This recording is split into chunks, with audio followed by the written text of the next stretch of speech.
নিবেদন করে দাও।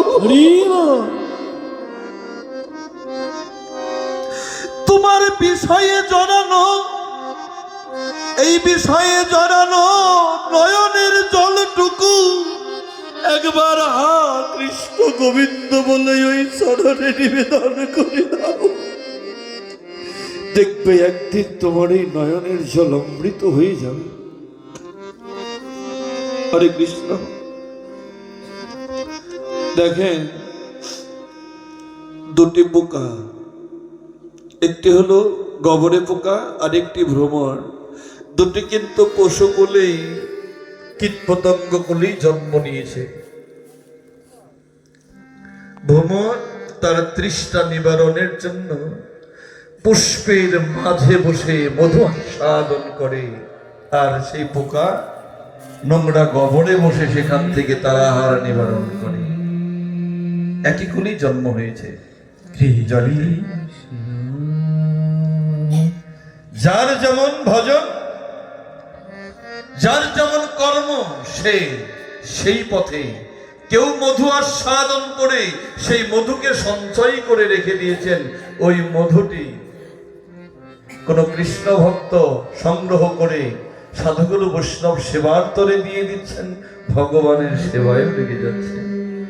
আর ওই গভীর পোকাটা নোংরা থেকে তার আহার নিবারণ করছে, সেটা কিন্তু কারো সেবায় লাগছে না। দুজনেই তো পোকা। পরিবল। অতএব জন্ম যেখানেই হোক, কর্ম এবং লক্ষ্য সাধনা যদি সঠিক থাকে, সেই মানুষ সূক্ষ্ম পথে যেতে পারে।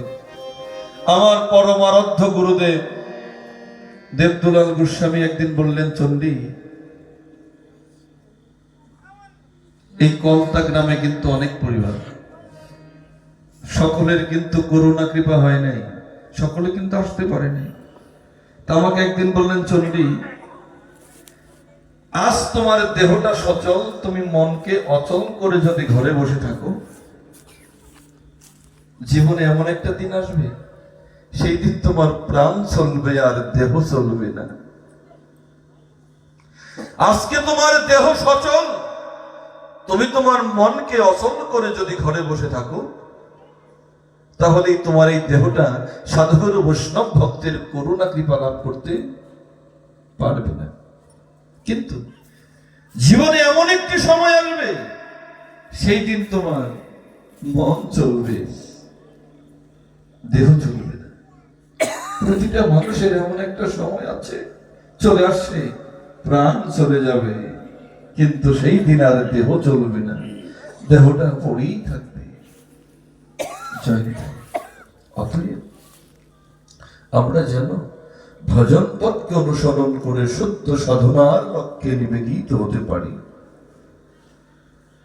তাই বৃন্দাবনের সকল ব্রজরাখালের প্রাণ ভগবান শ্রীকৃষ্ণ ফিরিয়ে দিয়েছিলেন। পরমানন্দ মাধব সেই কালিয়ানাগ সর্পকে তিনি প্রতিশ্রুতি দিয়েছেন, পরিত্রাণায় সাধনা বিনাশায়স্য যদুষ্কৃতম ধর্ম সংস্থাপনার থায় সম্ভব আমি যুগে যুগে। এই পৃথিবীতে আমি সকল বিনাশ মেনে নিল, আমার সাধুর বিনাশ মেনে নিতে পারি না। পরিত্রাণায় সাধনা, আমি সাধুকে পরিত্রাণ করার জন্য, ভক্তকে মুক্ত করার জন্য, রক্ষা করার জন্য আমি জন্মে জন্মে যুগে যুগে অবতীর্ণ হয়ে থাকি। তাই যখন ভক্তের বিনাশ ঘটিয়েছিলেন সেই কালিয়ানাগ সর্প, সেই কালিয়ানাগ সর্পকে নিধনের জন্য গোবিন্দ যখন সেই কালীদহের মধ্যে ঝাঁপ দিয়েছিলেন, ভগবানের চরণ যুগল পেয়ে সেই কালীদহের যেন উত্তাল আনন্দ, তার হৃদয়ে বিদারক শুধু বিষ।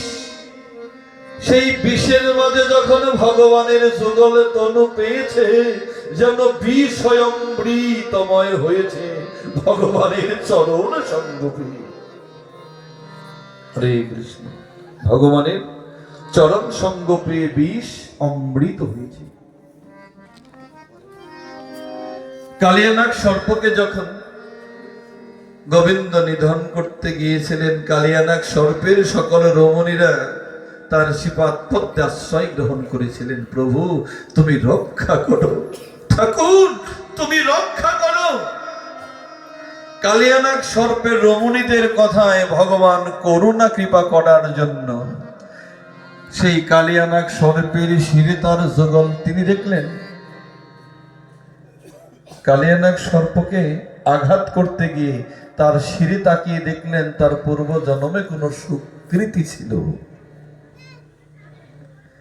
তাই ভগবান তার শিরে দাঁড়িয়েছিলেন। জয়নিতাই যখন শিরে দাঁড়িয়েছে, কালিয়ানাগ সর্প তার যত বিষ ভগবানের চরণ তলে সমর্পিত করছেন। ভাগবত বললেন, ওরে কালিয়ানাগ, যুগ যুগান্ত মনি ঋষিগণ তপস্যা করে যার চরণ কখনো পায় না, আর প্রভু সেই চরণ যুগল তোমার এই অপরাধী অভিশপ্ত তনুতে পেয়েছ, পেয়েও তুমি তার শিরে চরণে তুমি বীজ ঢেলে দিচ্ছ। এখনো তুমি চিনতে পারোনি কে তোমার শিরে দাঁড়াইছে। কালিয়ানাগ সর্প বললেন, ওরে আমার যা আছে আমি তাই তো দেব, আমার তো এটাই আছে, আমার মধ্যে তো বিষ ছাড়াই আর অমৃত কখনো দেয়নি, আমি তো অপরাধী, আমার যা আছে আমি তাই তো ভগবানের চরণে দিব। আমার মধ্যে তো ভজন নেই, ভক্তি নেই, প্রেম নেই, আছে শুধু বিষ। আমি সেই বিষটুকুই ভগবানের চরণে দিচ্ছি, তবে আমি জানি বিষ। হরে কৃষ্ণ। তাই তো আমার তো দেবার মতো আর কিছু নেই, আমি কে দেব তার শরণে। জয়নিতাই। তাই কালিয়ানাগ সর্পের শিরে গোবিন্দ দাঁড়িয়েছিলেন। এমন কি সুকৃতি ছিল, এখানে রেফারেন্স আসতে হবে, পূর্ব জন্মে থাকে যদি সাধু সংস্কার, পরবর্তী জন্মে হয় বৈষ্ণব আচার। মায়েরা, সন্তান ধারণ করাটা কোনো সাধনা নয়। পশু পাখিও সন্তান ধারণ করে, কিন্তু একজন কৃষ্ণ ভক্ত জঠরে ধরাটা বৃহত্তম সাধনা। একজন কৃষ্ণ ভক্ত সন্তান যদি কারো জঠরে আসে, শুধু তার জীবন নয়, তার সকল পূর্বপুরুষ ভগবানের নৈকট্য লাভ করিতে পারে। নিতাই গৌর হরি বল।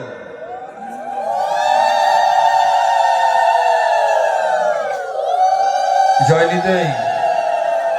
পূর্ব জন্মের সুকৃতি ছিল, পূর্ব জন্মের সুকৃতি ছিল, তাই তো এই আঙিনায় এক সাধুর জন্ম হয়েছিল।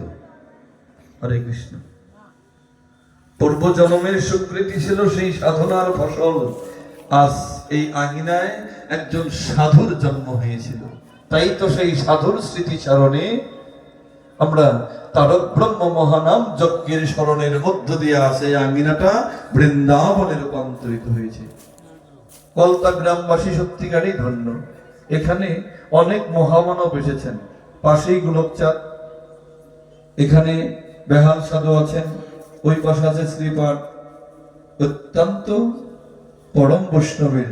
কিন্তু বৃন্দাবনের পাশে বাড়ি হলেই সে বৃন্দাবনবাসী হতে পারে না, যদি বৈষম্যতা দূর না হয়। হরে কৃষ্ণ। সাধনার সূক্ষ্ম জায়গায় যদি পৌঁছাতে না পারে। তাই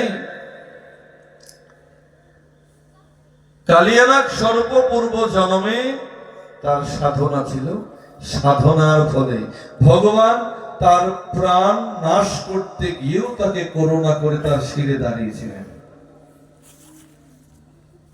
11:15 বাজে। আলোচনা কি বিশ্রামে যাব নাকি আরেকটু চলবে? বিরক্ত তো হচ্ছেন না আপনারা? কেননা কৃষ্ণ কথা শ্রবণ করতে গিয়ে যদি বিড়ম্ব